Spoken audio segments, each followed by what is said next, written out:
Assalamualaikum warahmatullahi wabarakatuh. Selamat pagi anak-anak, salam sejahtera bagi kita semua. Selamat datang di kegiatan PLS SMA Nusantara. Sebelumnya perkenalkan nama Ibu Sri Cahyanti. Ibu di sini sebagai moderator.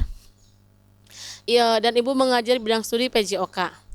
Dan di samping saya sudah hadir Ibu Isari Mulyani yang akan memberikan materi dengan topik keluarga sadar hukum. Nah, untuk lebih jelasnya anak-anak, mari kita simak obrolan kita bersama dengan Ibu Iis. Gimana Bu Iis kabarnya? Alhamdulillah sehat-sehat Bu. Semoga kita semua sehat selalu ya. Amin, amin. Mungkin Bu ada pertanyaan nih. Apa sih Bu pengertian dari sadar hukum itu sendiri?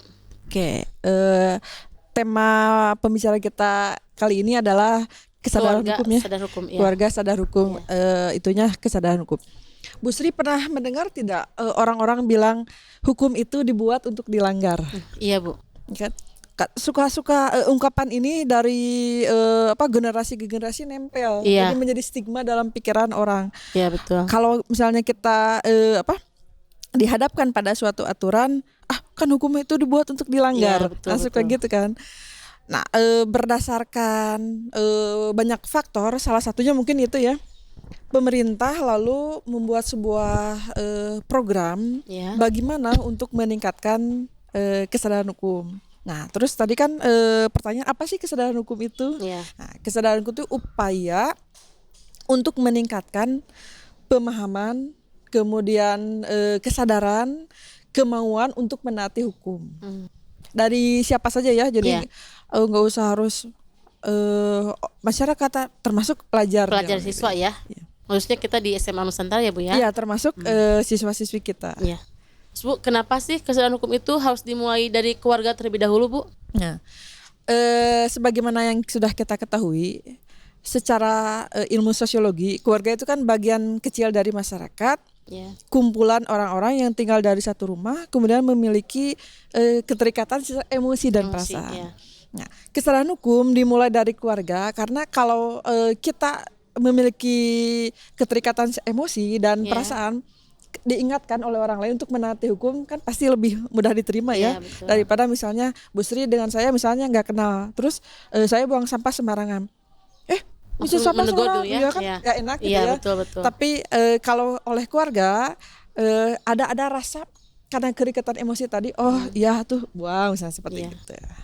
Jadi dimulai dari keluarga itu karena ada keterikatan emosi tadi, sehingga diharapkan lebih mudah untuk memberikan kesadaran terhadap hukum. Mungkin Bu, apa tujuan dari sadar hukum itu sendiri biar siswa kita tahu, mungkin Bu lebih paham? Tujuan dari upaya untuk meningkatkan kesadaran hukum itu dua. Yang pertama adalah memberikan pemahaman pentingnya menyadari pentingnya bagi siswa untuk menaati hukum. Itu yang pertama. Terus tujuan yang kedua adalah menyadari kemauan dari dalam diri orang-orang termasuk pelajar dan masyarakat untuk mau mematuhi hukum dan peraturan yang ada. Gitu ya Bu. Terus itu Bu, sadar hukum apa sih yang harus diketahui oleh siswa atau pelajar kita? Dalam lingkungan sekolah ya. Kita ngobrolnya lingkungan sekolah. Walaupun nanti ada nyerempet sedikit ke luarnya. Ada dua hal yang kesadaran hukum yang harus diketahui oleh siswa di sekolah. Yang pertama adalah bagaimana pemahaman untuk menghargai orang lain. Itu HAM itu ya. Bagaimana jadi agar siswa tahu bahwa membuli teman, mengejek teman, mengintimidasi teman adalah bagian dari pelanggaran terhadap HAM dan nyambungnya ke hukum tentunya. Betul. Itu yang pertama. Yang kedua adalah bagaimana siswa bisa menaati peraturan yang ada di sekolah. Yang simpel aja, misalnya rambut bagi pria tidak melebihi kerah leher. Terus perempuan misalnya tidak memakai rok yang pendek. Warna rambut mungkin ya Bu ya. Rambut diwarnai datang terlambat. Nah, yang simpel-simpel yang seperti itu. Karena dari hal yang kecil, setelah siswa pelajar lulus sekolah, mereka bisa memahami hukum yang lebih besar. Terus Bu, apa sih macam-macam sadar hukum yang harus diketahui oleh siswa? Yang tadi dua tadi, Yang kesadaran terhadap HAM ya. dan kesadaran terhadap tata tertib, tata aturan yang ada di lingkungannya, itu dua yang tadi. Terus kewajiban apa sih Bu pelajar dalam mengikuti program sadar hukum ini? Nah, karena ini suatu program Ya. dan dicanangkan oleh pemerintah, bahkan ada dasar hukumnya, diantaranya adalah Peraturan Gubernur Nomor 83 Tahun 2009, ada lagi juga tahun 2014 Peraturan Gubernur Jawa Barat. Jadi siswa harus bagaimana ya? Mereka harus belajar untuk menyadari pentingnya mematuhi hukum. Dimulai dari mematuhi tata Aturan tertib sekolah. di sekolah, Oh, iya. tata aturan sekolah. ya. Jadi nggak sembarangan.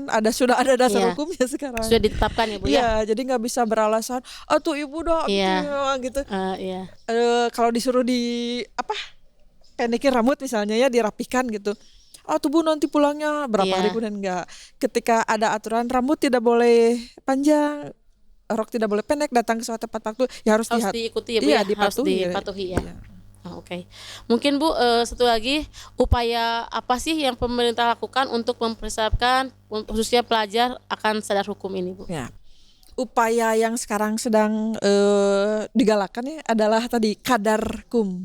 Kadarkum ya, Keluarga sadar hukum. Ya, itu yang sedang digalakan sekarang. Jadi penyadaran masyarakat terhadap hukum yang dimulai dari keluarga sebagai wadahnya. Wadahnya ya. Sebagai wadahnya. Nah, mungkin itu ya anak-anak Ibu sedikit bisa menyimpulkan dari Kadarkum, sadar hukum itu upaya untuk menghimpun warga masyarakat atau peserta didik untuk meningkatkan kesadaran terhadap hukum agar semua anggota masyarakat termasuk pelajar agar bisa memahami, menaati hukum yang berlaku. Nah, sebelum kita tutup mungkin ada sedikit Ibu yang akan disampaikan pada anak-anak, silakan. Ya. Untuk siswa-siswi SMA Nusantara, dengan adanya program dari pemerintah Kadarkum ini, yuk mari bersama-sama kita dukung program ini, kita dorong pemerintah untuk bisa menggalakkan bagaimana upaya meningkatkan kesadaran hukum terhadap masyarakat, terhadap siswa juga ya. Pokoknya semangat kita patuhi tata aturan yang ada di Indonesia supaya Indonesia lebih tertib, lebih teratur. Okay. Terima kasih ya Bu sebelumnya. Harus tetap semangat ya anak-anak. Terima kasih kepada Ibu Iis yang sudah memberikan materi. Mudah-mudahan banyak ilmu dan manfaat untuk kita peroleh ya. Semoga bermanfaat juga. Dari saya sebelumnya mohon maaf apabila ada kesalahan. Wabillahi taufiq wal hidayah. Wassalamualaikum warahmatullahi wabarakatuh. Waalaikumsalam warahmatullahi wabarakatuh.